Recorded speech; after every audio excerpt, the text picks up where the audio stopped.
Fleet Commander Zarkith stood on the bridge of his flagship, the Eternal Triumph, and watched the stars streak past the viewport. He felt the familiar surge of pride that came with commanding such power. Behind his vessel, 200 warships followed, in perfect formation, their hulls gleaming with the purple and gold colors of the Krintax Empire. This fleet had broken worlds. It had scattered enemy armadas like leaves in a storm, and today it would add another easy victory to the Empire's long list of conquests. The target system appeared on the tactical display, glowing a soft blue. Intelligence reports called it saw the species living there called themselves humans. Zarkith data analysts had studied their primitive transmission, their simple satellites, their clumsy chemical rockets. These creatures had barely crawled out of their home system. They possessed fusion drives that the Krintax had abandoned as obsolete 5 centuries ago. Their weapons were kinetic slugs and explosive missiles, the tools of savages who hadn't discovered plasma containment or particle acceleration. It would be a simple operation. Show overwhelming force, demand surrender, integrate their world into the Empire. The humans would provide labor, resources, perhaps even a few curiosities for the Imperial museums. Zarkith had performed this dance 100 times before with 100 different species. Commander, we are entering the outer boundary of the human territory, his navigation officer announced, her voice crisp and professional. Maintain course, Zarkith replied. Deploy scouts. Standard intimidation formation. The fleet spread out, creating a wall of ships that would fill the sensors of anyone watching. It was a display designed to crush hope, to make resistance seem pointless. Zarkith settled into his command throne and waited for the inevitable distress signals, the panic broadcasts, the desperate pleas for mercy. But something felt wrong. Commander, the sensor officer said slowly, we have a single contact, bearing 347, range 200,000 km. One ship. Zarkith leaned forward. They sent one ship against a full fleet. Are these humans completely insane? Sir, I'm having difficulty getting a clear reading. The contact keeps shifting. It's almost like our sensors can't decide what they're looking at. It's a stealth system, Zarkith said dismissively. They crude one. They're trying to hide their ship's true signature. Bring us into visual range. I want to see what passes for a warship among these primitives. The Eternal Triumph moved forward, the rest of the fleet holding position.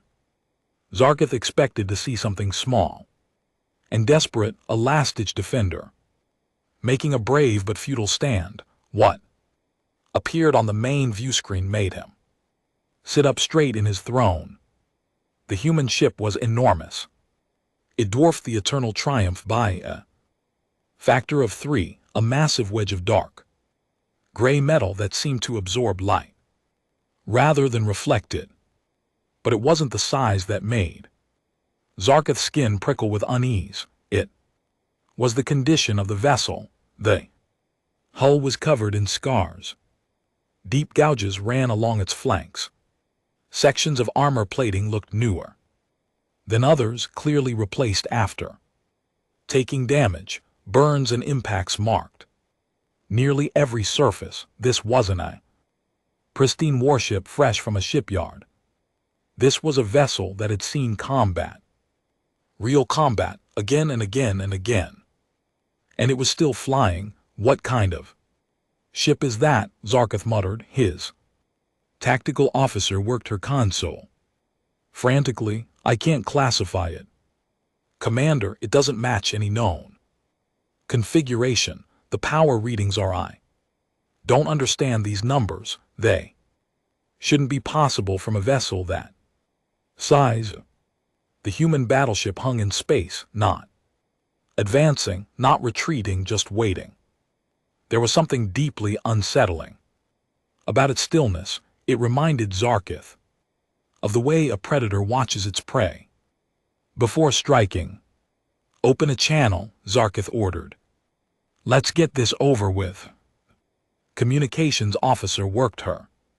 Controls, channel open, sir. Zarkith straightened his uniform and prepared to deliver the standard speech. He would offer them one chance to surrender, to accept the protection and guidance of the Crintax Empire. They would refuse out of foolish pride. Then he would destroy their ship and move on to their homeworld. Attention.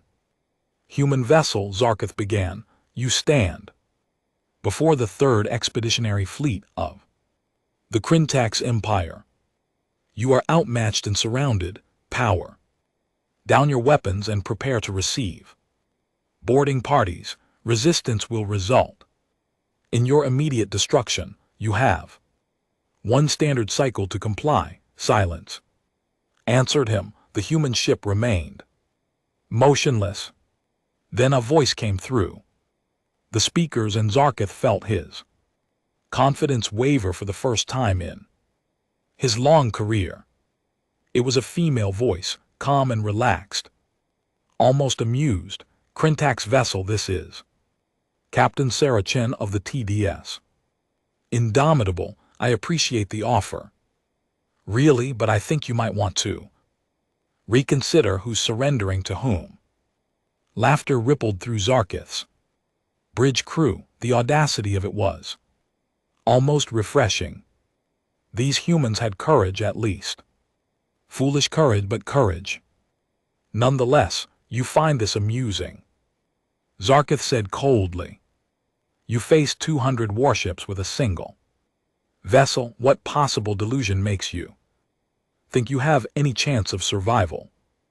207 ships, actually, Captain Chen corrected. Your scout vessels are hanging back at about 500,000 kilometers.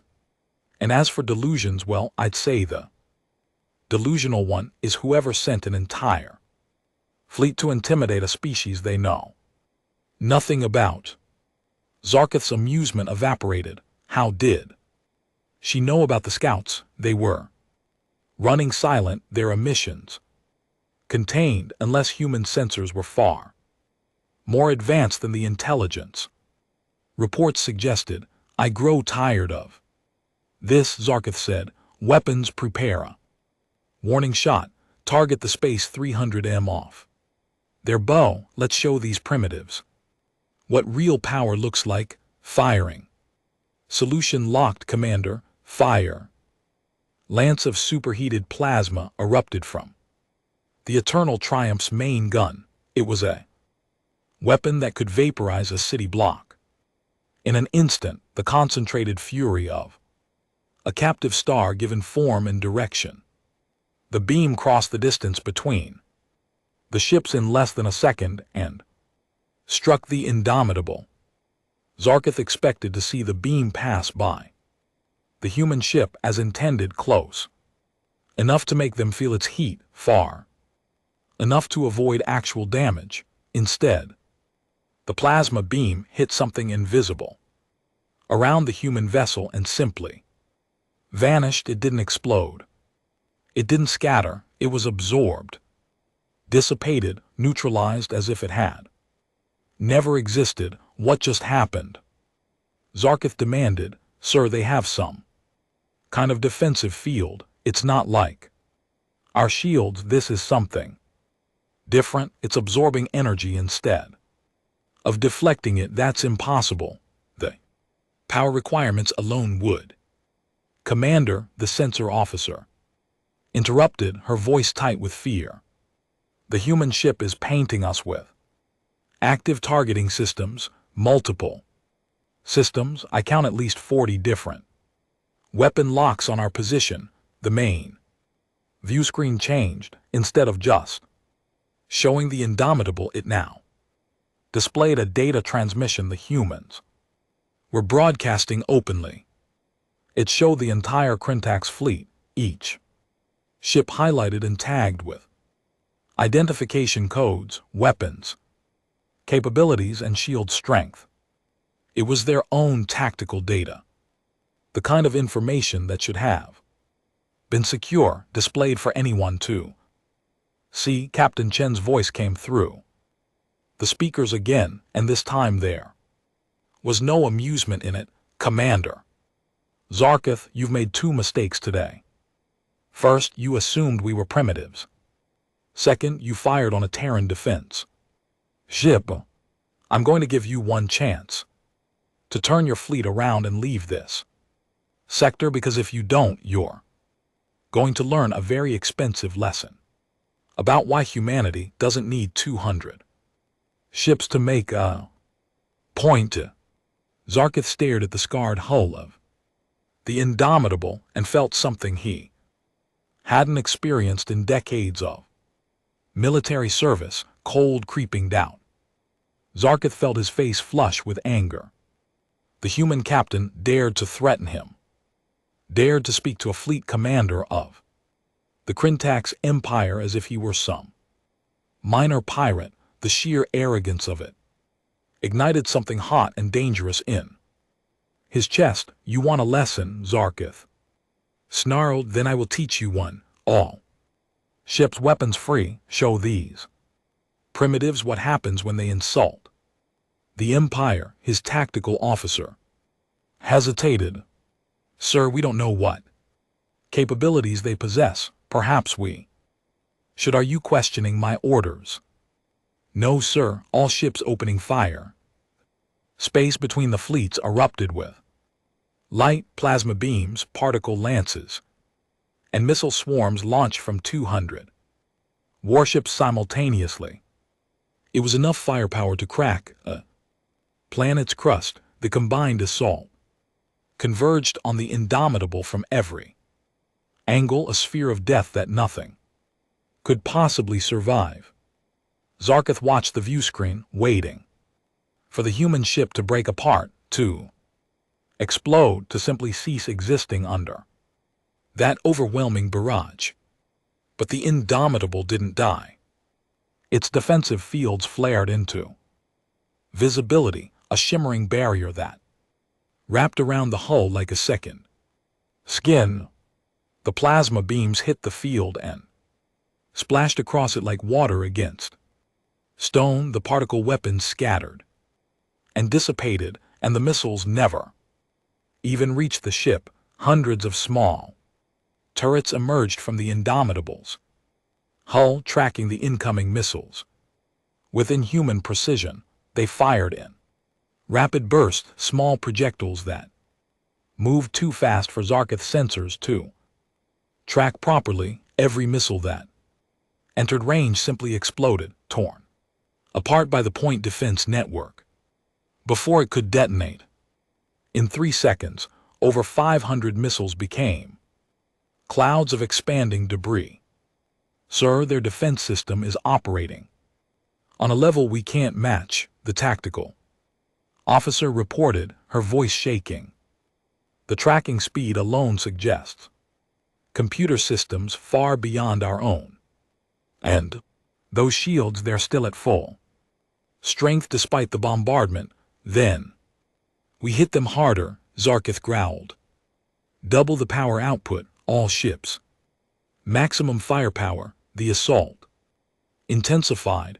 Every weapon in the Crintax fleet fired at once, again and again, pouring enough energy into the human ship to boil an ocean. The Indomitable sat in the center of that storm of destruction, unmoving and undamaged. Then it fired back. Zarkith didn't even see the projectile. One moment the destroyer, relentless fury, was advancing on the Indomitable's flank. The next moment something, traveling at an impossible speed, punched straight through the destroyer's shield. As if they didn't exist, the kinetic impact was catastrophic. The destroyer's hull crumpled, folded in on itself, and then tore apart as the projectiles momentum carried it completely through the ship and out the other side. Secondary explosions ripped through the dying vessel. Atmosphere vented into space. Power cores detonated in less than 5 seconds. A warship that had served the Empire for 50 years became an expanding field of wreckage. The shockwave from the destroyer's death caught 3 nearby ships buckling their shields and sending them spinning out of formation. What was that? Zarkith shouted. What kind of weapon was that? A solid projectile, sir, the sensor officer said, her voice barely above a whisper. A metal slug, no warhead, no energy discharge, just mass accelerated to 0.3 light speed. The kinetic energy alone. She trailed off, but Zarkith understood. The humans had weaponized simple physics on a scale that made energy weapons look wasteful. Railgun then, but one powered by systems that could accelerate massive projectiles to relativistic speeds. Amount of energy required was staggering. All ships evasive maneuvers, Zarkith ordered. Random pattern delta. The fleet scattered, breaking formation to present harder targets. It was a retreat in all but name, and every officer on the bridge knew it. The Indomitable began to move. It didn't lurch or strain against inertia. It simply accelerated smoothly and quickly, as if gravity itself had no hold on it. The scarred battleship cut through space like a blade pursuing the fleeing Krintak vessels with terrible inevitability. And as it moved, it fired again, and again and again. Each railgun shot was perfectly aimed. A cruiser tried to hide behind an asteroid and was hit anyway, the projectile punching through the rock. And the ship in a single shot, a frigate, attempted to boost away at maximum speed and was overtaken, struck from behind, and torn in half. A dreadnought raised its shields to maximum and charged directly at the Indomitable, only to have its bridge section removed by a precision shot that left the rest of the ship drifting and powerless. But the railguns weren't the only weapons the humans deployed. As Zarkith watched in growing horror, the Indomitable released swarms of small objects from launch bays along its hull. They looked like missiles at first, but they moved with independent intelligence, adjusting their courses and coordinating with each other in ways that suggested actual consciousness. Drones, his tactical officer said. Autonomous attack drones. The drones ignored the Krintak weapons fire. They were too small, too fast, and too numerous for the fleet's targeting systems to handle. They swarmed over the nearest destroyer like insects, attaching themselves to the hull. Then they exploded, but these weren't normal explosions. The detonations were focused, directed, designed to disable specific systems. Shield generators failed, weapon batteries went dark, engine sections went critical. The destroyer didn't explode. It was systematically disassembled, reduced to a helpless hulk floating dead in space. More ships fell. A light cruiser vanished in a flash of light when something the humans called a torpedo phased directly through its shields and detonated inside its reactor core. 2 frigates collided when their navigation systems were hijacked by some kind of electronic attack. Their computers suddenly convinced they needed to occupy the same space at the same time. Through it all, Captain Chen's voice remained on the open channel, calm and almost conversational. You're losing ships at a rate of approximately 1 every 20 seconds, Commander. At this pace, your fleet will be combat ineffective in about 40 minutes. I'd recommend retreat, but I suppose that would damage your pride. Shut down that transmission, Zarketh ordered. I can't, sir. It's broadcasting on every frequency simultaneously. She's overriding our communications. Zarketh watched another of his ships die, this one covered in some kind of gray substance that seemed to eat through the hull plating like acid. Where did the humans get these weapons? What kind of wars have they fought to develop such devastating tools, sir? We've lost 30% of the fleet, his tactical officer reported. Morale is breaking. Several ships are requesting permission to withdraw.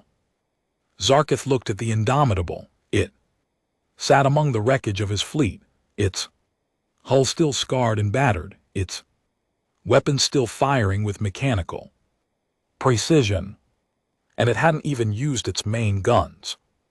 Yet those massive barrels that ran along the ship's spine remained silent, as if the humans were saving them for something more important. The realization hit Zarketh like a physical blow.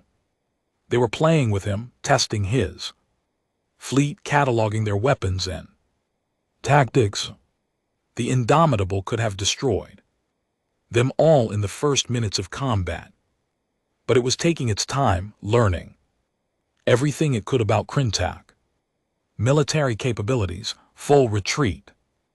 Zarketh said quietly, all ships maximum speed, scatter pattern.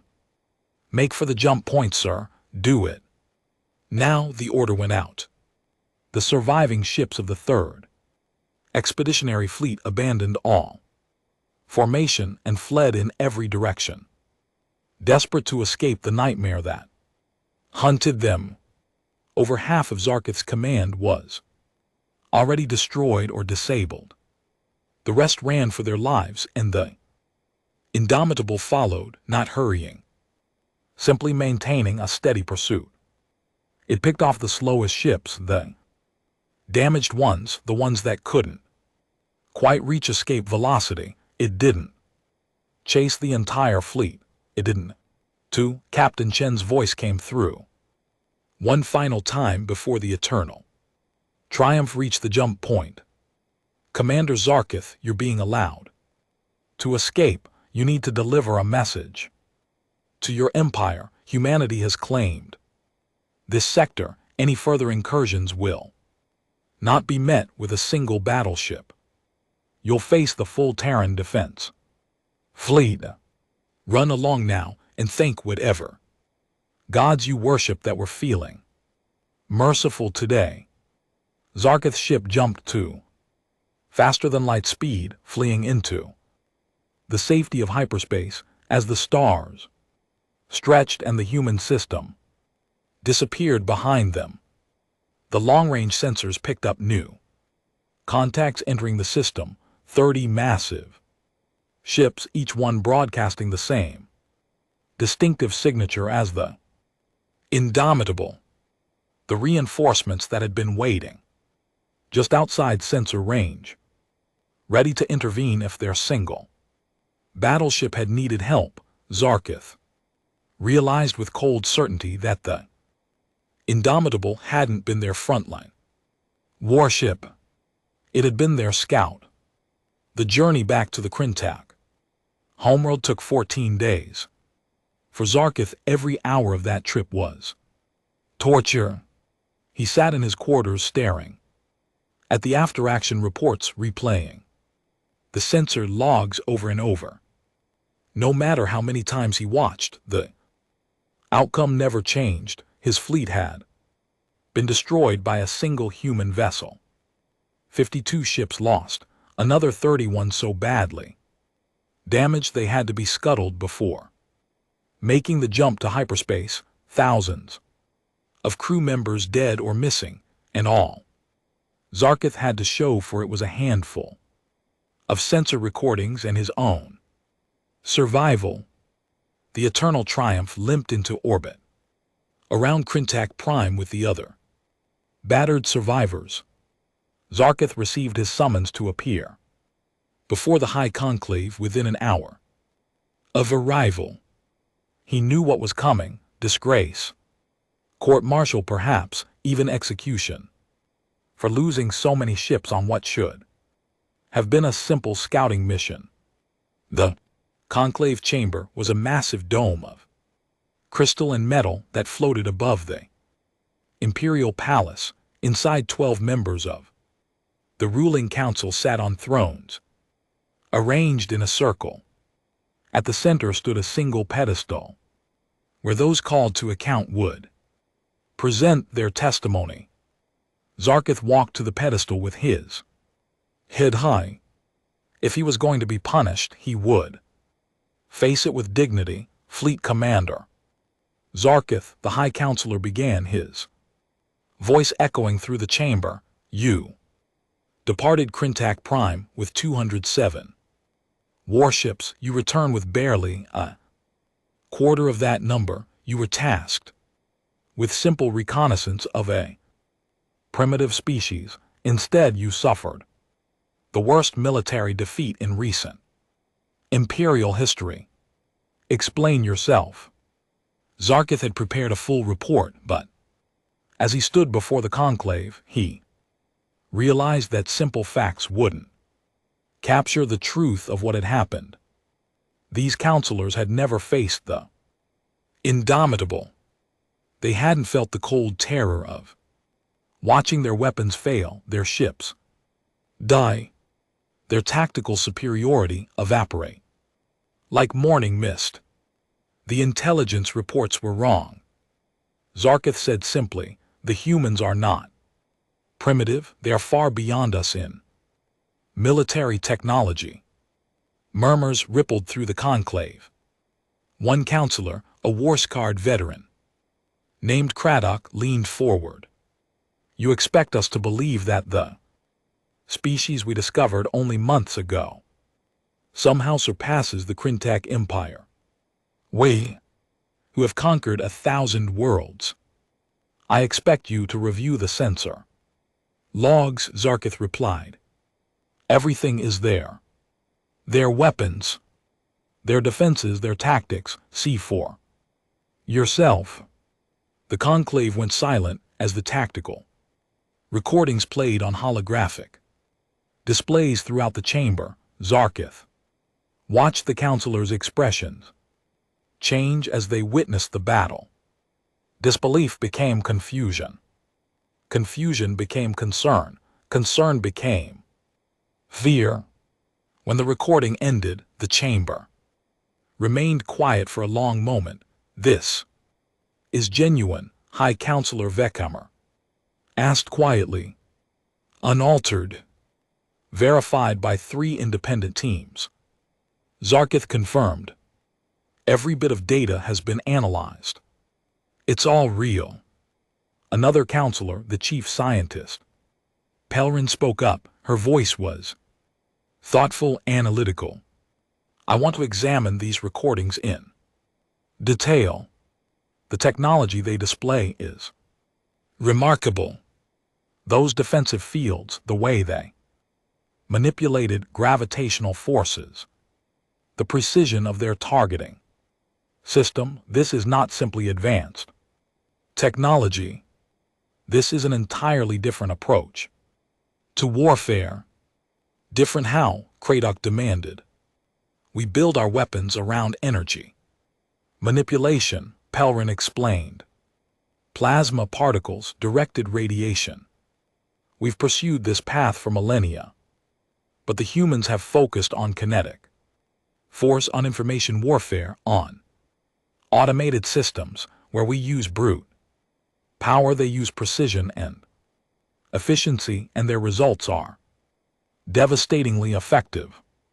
Then we match them, Craddock said. We study their technology and adapt it for ourselves.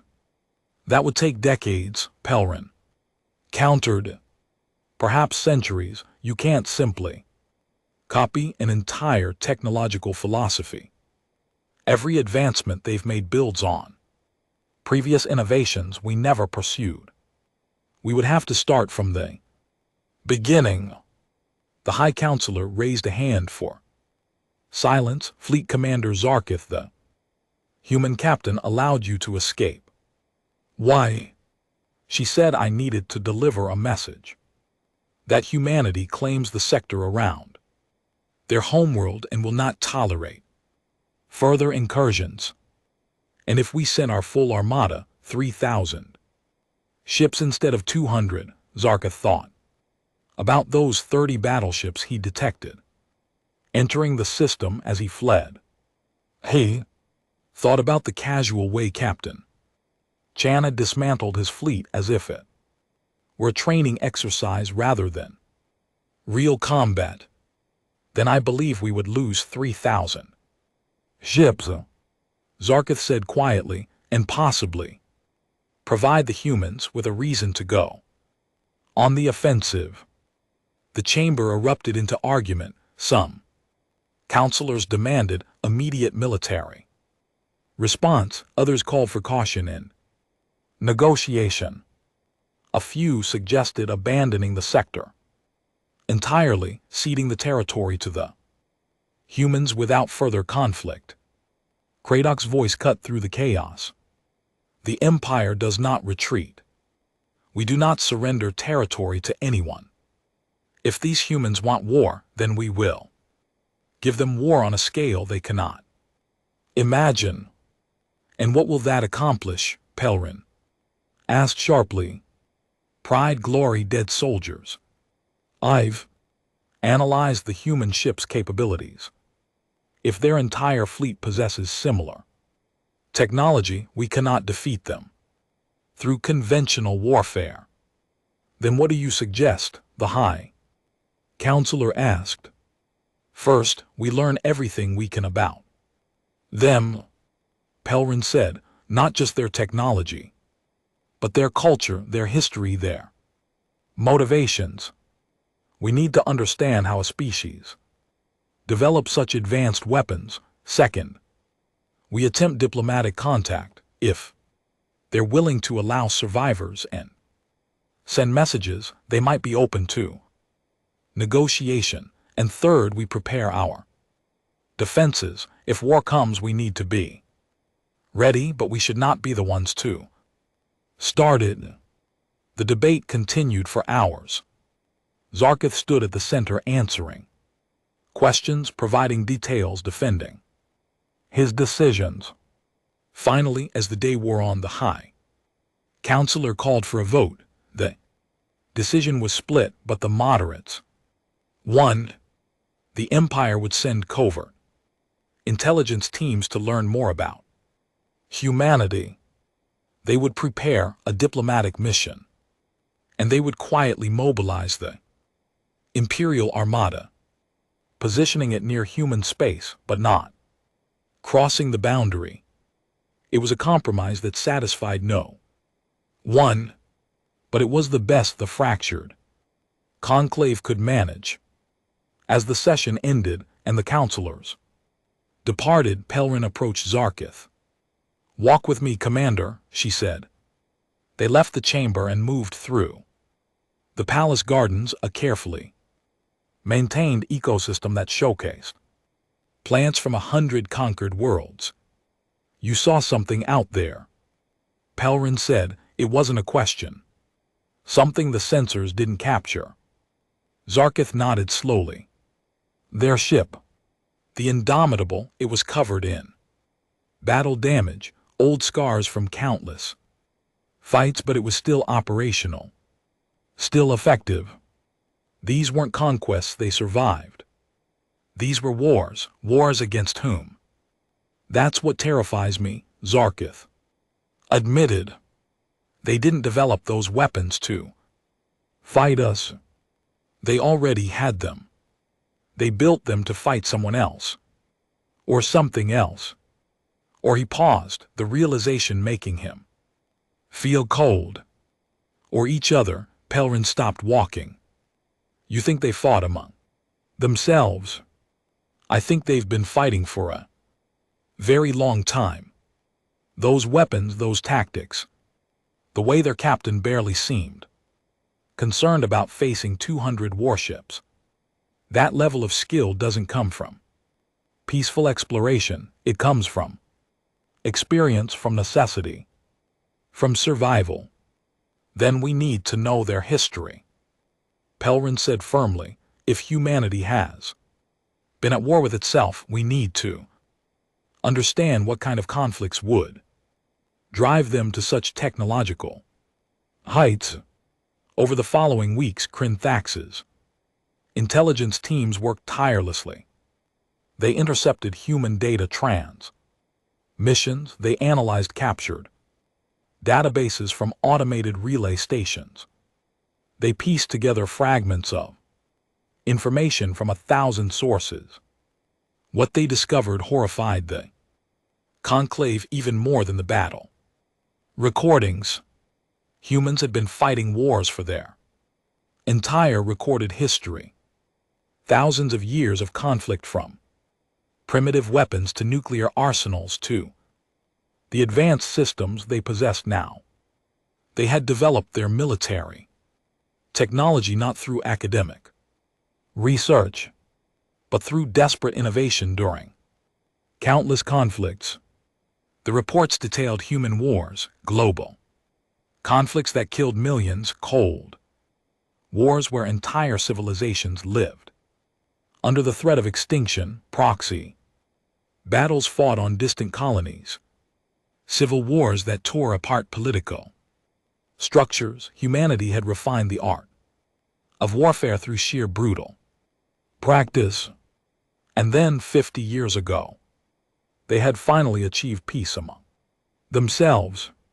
They had formed the Terran Defense Coalition, a loose alliance of nations and colonies, united for mutual protection. But they never forgot their lessons. They kept their weapons. They maintained their fleets. They drilled constantly, preparing for external threats. The Krinthax had been the first alien species to test humanity's defenses. They had not been the threat humanity was prepared to face. They had simply been the first. When Pelrin presented her findings to the Conclave, the silence in the chamber was absolute.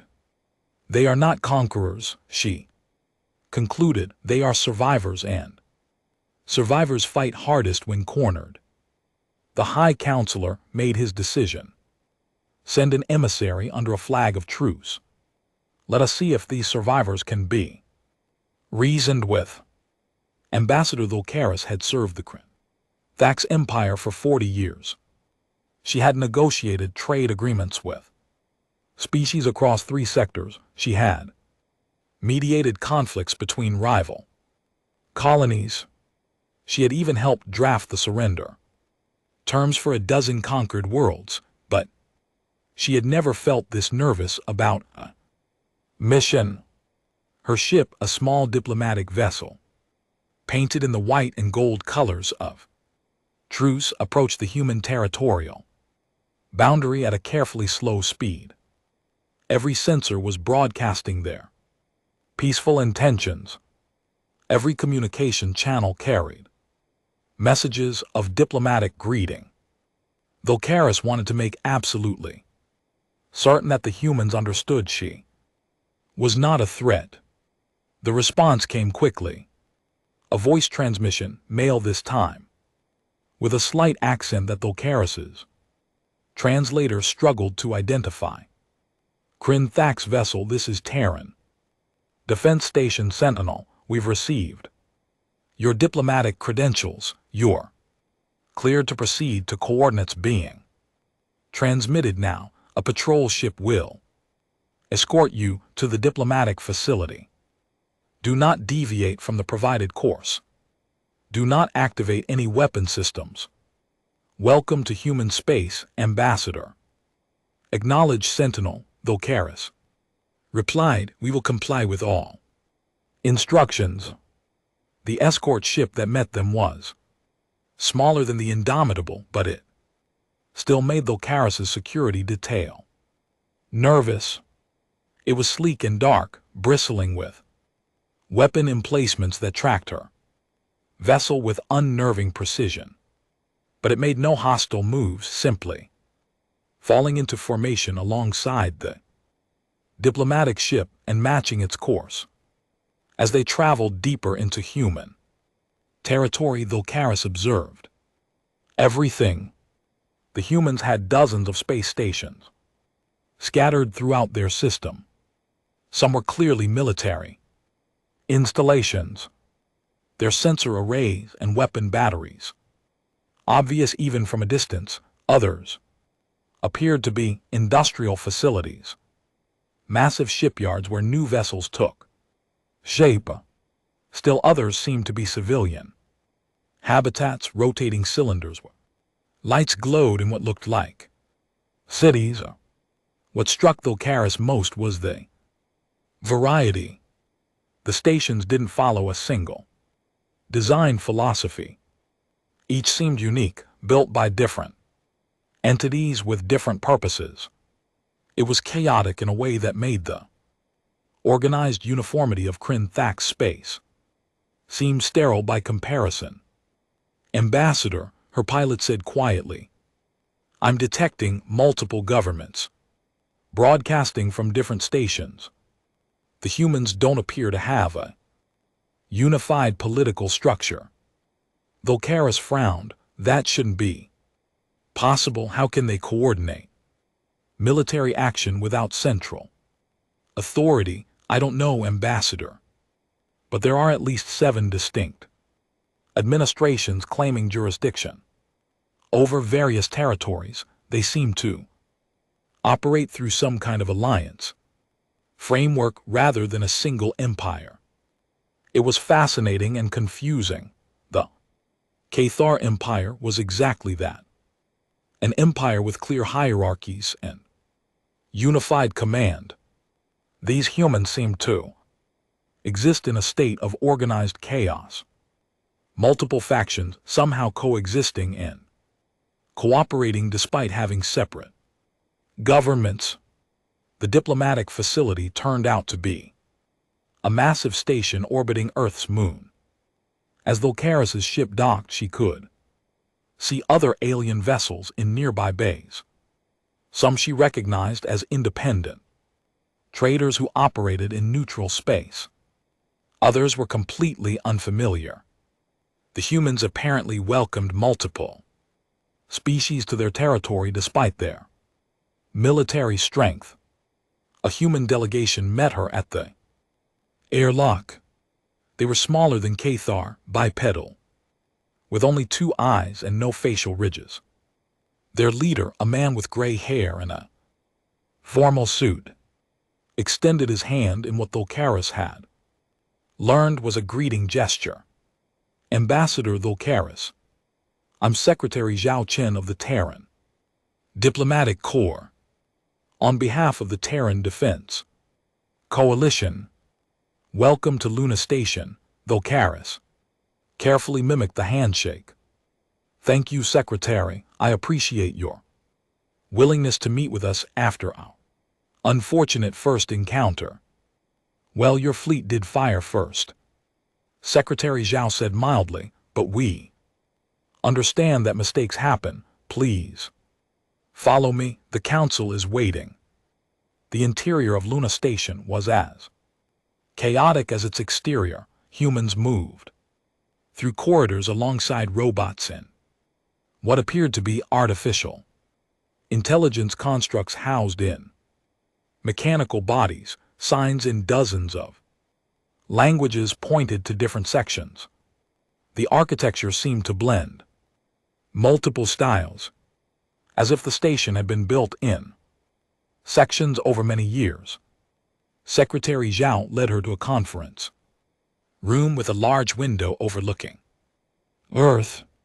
The planet was beautiful, blue and green and white wrapped in swirling clouds. Volcaris found herself staring at it, wondering what kind of world had produced such formidable warriors. The Terran Defense Council consisted of representatives from the major human governments. They introduced themselves one by one. North American Union, European Federation, Asian Cooperative, African Alliance. South American states each had their own authority, their own territory, their own military forces. Yet they all answered to this council when it came to defending their species. And sitting quietly at the far end of the table, wearing a crisp naval uniform, was Captain Sarah Chen. "You," Volcaris said before she could stop herself. Captain Chen smiled. "Hello, Ambassador. I hope there are no hard feelings about our previous meeting." Commander Zarkith was very persistent. Volcaris settled into her chair, trying to regain her diplomatic composure. Captain Chen's actions were entirely defensive.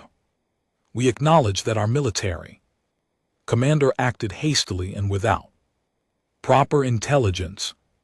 That's a polite way of saying he attacked without knowing what he was facing," one of the council members said, a woman from the European Federation, her nameplate reading Director Kowalski. "But we appreciate the honesty.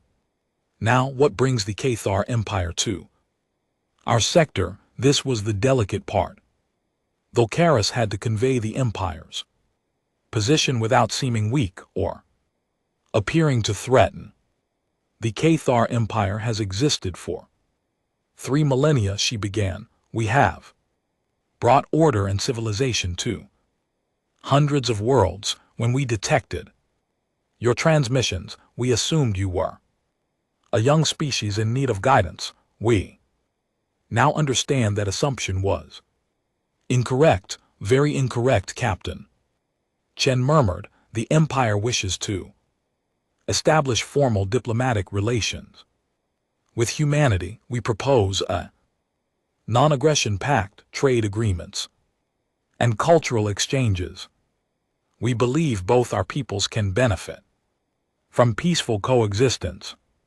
Secretary Zhao leaned forward. "And if we refuse, then we remain at our respective borders and have no further contact. Empire has no desire for continued conflict with a species as capable as yours." "What about your expansion, Director?" Kowalski asked. "The Cathar Empire is known for absorbing other species into its structure. How do we know you won't try again once you've rebuilt your fleet?" Volcaris chose her words carefully. "The Empire grows through willing association and mutual benefit. When we encounter species who prefer independence, we respect that choice. Humanity has clearly demonstrated both the capability and will to maintain its sovereignty. We would not challenge that again." It was a diplomatic way of saying the Empire was afraid of them. But everyone in the room understood the subtext. The council members exchanged glances. Some kind of silent communication passed between them. Finally, Secretary Zhao spoke.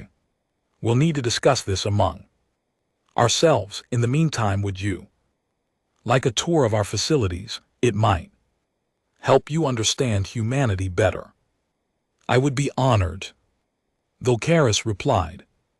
Over the next several days, Captain Chen personally escorted Volcaris through various human installations. They visited research stations where scientists from different nations worked side by side on experimental technologies. They toured a shipyard where massive vessels took shape constructed by corporations under government contract.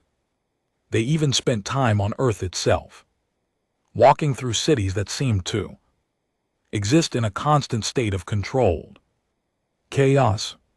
Volcaris asked questions constantly. How did they coordinate so many different governments? How did they prevent conflicts between rival factions? How did they manage to unite for common defense while maintaining separate authorities? Captain Chen's answers were illuminating. The humans had learned through painful experience. They had fought devastating wars against each other. They had nearly destroyed their own civilization multiple times. But each conflict taught them lessons. Each peace was built on the ashes of the last war. Eventually they developed systems of cooperation born from the absolute necessity of survival.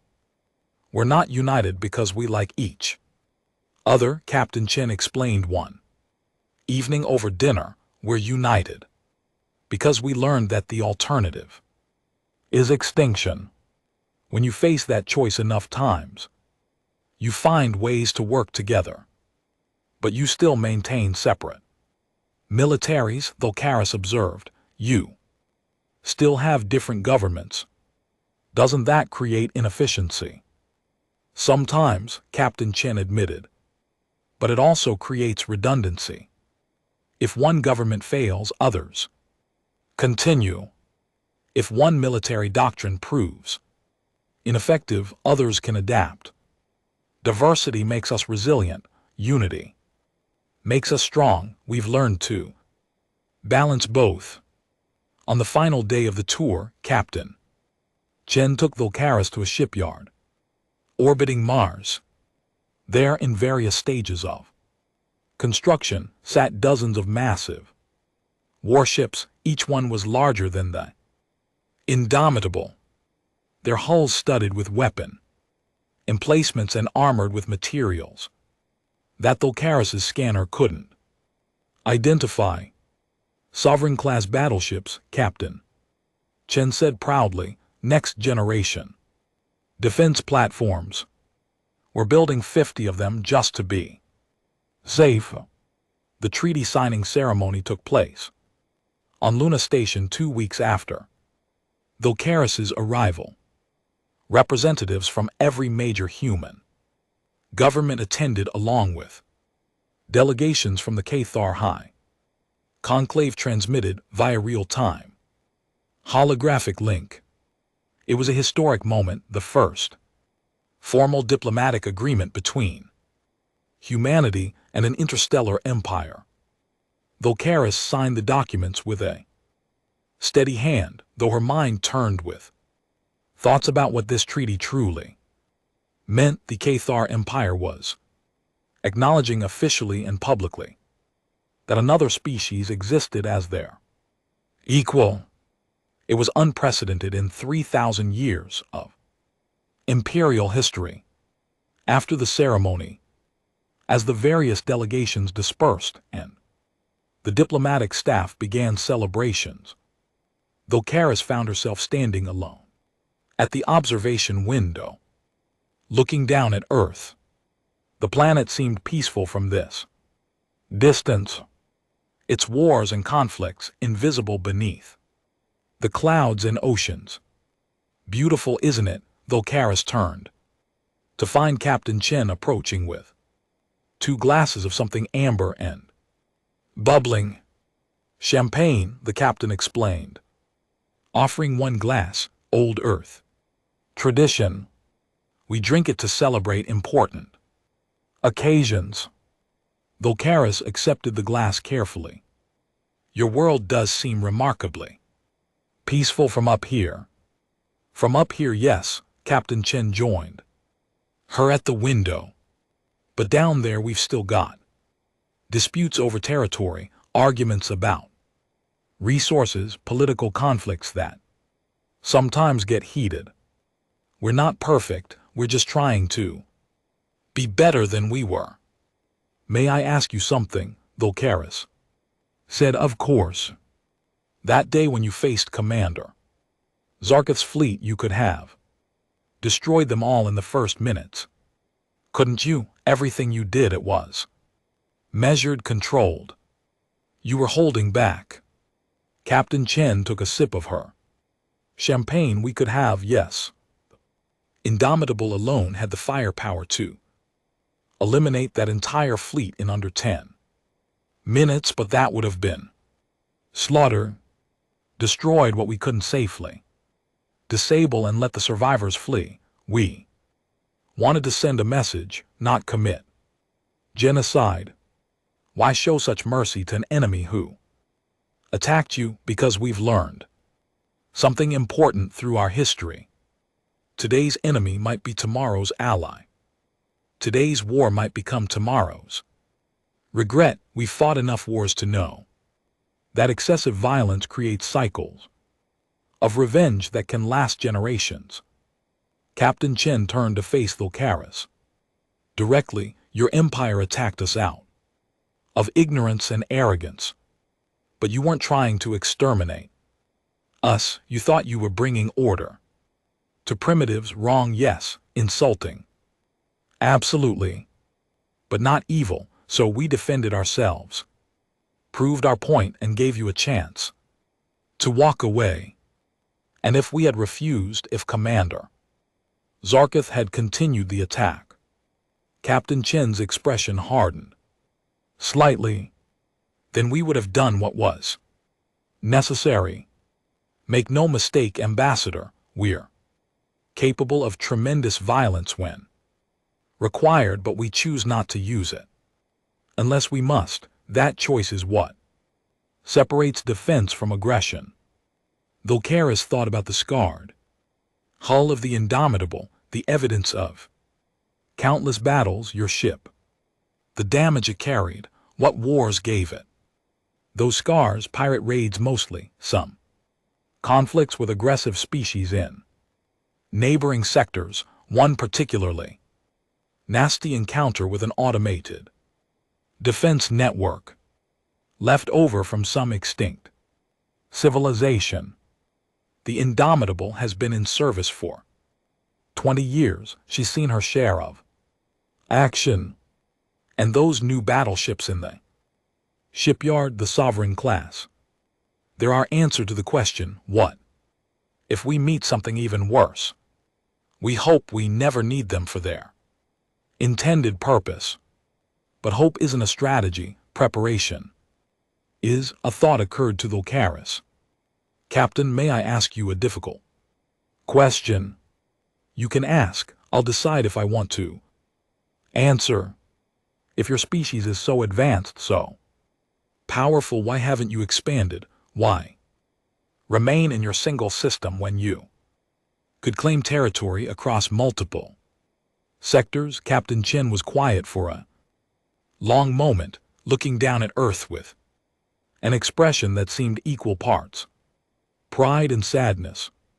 Because we remember what it cost us to get here, she finally said. Every technology we have, every weapon system, every tactical doctrine we paid for in blood, our own blood, human blood. We fought wars that killed hundreds of millions of people. We developed weapons that could sterilize entire planets. We came with it hours of destroying our own civilization. More than once, she paused, taking another sip of champagne. 50 years ago, we finally achieved global peace, not because we ran out of reasons to fight, but because we collectively decided that survival was more important than victory. We formed the Terran Defense Coalition as a way to protect ourselves without repeating the mistakes that nearly destroyed us. And part of that decision was choosing not to become conquerors. But you could, Thulcaris said, with your technology, your weapons, you could establish an empire that would dwarf ours. Yes, we could. And that's exactly why we won't. We've learned something that took us 10,000 years of warfare to understand. Power doesn't require domination. Strength doesn't demand conquest. The most dangerous thing you can do is give Weapons to a species that hasn't learned when not to use them. Captain Chen turned to face Thulcaris fully, and her eyes were intense. We've spent our entire history learning how to kill each other efficiently. We got very, very good at it, but in the last 50 years we've been learning something harder. How to not kill each other, how to cooperate despite our differences, how to find strength in diversity rather than uniformity. That learning is still fragile, still new. The last thing we want is to start fighting again, even against someone else. But you will fight if necessary. Thulcaris said. It wasn't a question. Absolutely, we'll defend ourselves. We'll protect our allies. We'll stand against genuine threats, but we won't start wars of conquest. We won't subjugate other species. We won't become the thing we spent so long fighting against. She gestured toward the shipyard visible through the window. Those battleships aren't there to conquer anyone. They're there to make sure no one conquers us. There's a difference. Thulcaris thought about the Krintax Empire's long history of expansion. How many species had they absorbed? How many cultures had been erased or assimilated? At the time it had seemed like bringing order to chaos, but now, standing here with this human captain, she wondered if her people had been the chaos all along. I should return to my ship, Thulcaris said quietly. I need to report back to the conclave. Before you go, Captain Chen said, I want you to understand something. This treaty we just signed, it's more than just an agreement between our government. It's a choice. You chose to talk instead of fight. We chose to accept that choice rather than hold a grudge. Both of our peoples are deciding to try something different, and if it fails, then we'll deal with that when it happens. But I'd rather try for peace and fail than not try at all, wouldn't you? Thulcaris considered the question. The old Krintax Empire, the one that had conquered 1,000 worlds, would never have asked that question. They would have simply taken what they wanted and crushed any resistance. But that empire had met humanity and learned it wasn't invincible. Yes, Thulcaris said finally. I would rather try. They finished their champagne in comfortable silence, watching Earth rotate slowly below them. Several weeks later, Thulcaris stood before the high conclave once more. This time she wasn't there to witness someone else's judgment. She was there to deliver her final report on humanity. They are not conquerors, she began, echoing the words Pelrin had used months ago, but they are not pacifists either. They are a species that has learned warfare's true cost and chosen to pursue peace while maintaining the capacity for violence. She presented her findings: the diversity of human governments, their history of conflicts and cooperation, their advanced technology, born from desperate innovation, their decision to defend rather than expand. They frighten me, Thulcaris admitted. Not because of their weapons, though. Those are formidable. But because they represent something we've never encountered, a species that could conquer but chooses not to. Civilization that learned to restrain its own worst impulses. What do you recommend? The High Counselor asked. I recommend we honor the treaty in both letter and spirit. I recommend we learn from their example, and I recommend we never ever give them a reason to reconsider their choice to be peaceful. The conclave deliberated for hours. Finally, they reached a decision. The treaty would stand, the empire would maintain peaceful relations with humanity, and perhaps in time the Krintax could learn something from these strange, scarred survivors who had turned their backs on conquest.